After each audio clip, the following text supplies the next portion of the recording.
Expensive visits to the therapist's office, medication might not be so necessary after all. A research study has shown that internet-delivered cognitive behavioral therapy appears to change the structure of the brain of patients suffering from social anxiety. After just 9 weeks, anxiety is reduced, parts of the patient's brain decrease in both volume and activity. We're talking about online therapy, cognitive behavioral therapy. Typically, we see people having to take time off work, get childcare, obviously traveling to a therapist's office, all very costly, time-consuming.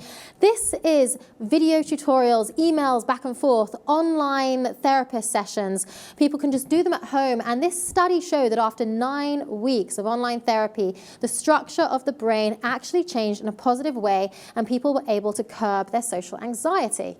I buy it. I don't see why it wouldn't work. I think it's great. Although I don't see this, replacing, sit-in therapy where you're actually face-to-face with your therapist. I think it can't replace that, but this is a great alternative if you don't have time, for example, if you're busy.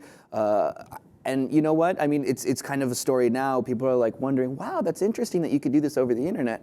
But it's going to be standard in a few years. This is just the direction we're going. And if it's not the internet, look 100 years down the line, laugh at me now, but it'll be robots. It won't be the internet anymore. So I think this is just part of a natural progression that we're moving in, and I think it's really exciting. Although I want to say I don't think it'll replace. Nothing's as good as the one-to-one in person. Yeah, it is interesting what you say. Obviously, AI, artificial intelligence, that's all coming into medicine as well. And we see these trends changing. We see even WebMD just becoming more and more popular. Whether it's a good or a bad thing, people diagnosing themselves online, but at least this could be a first step before taking that expensive trip to the therapist's office or perhaps putting someone on medication, SSRIs, which we know have so many negative side effects. This could be a first step. And this study, it was a small study. It was 26 people. So the research group are going to, because of these positive results, do further studies. But it did show over 9 weeks that the brain structure is changed. Here's a quote from one of the authors of the study, Christopher Manson. He said, "The greater the improvement we saw in the patients, the smaller the size of their amygdala."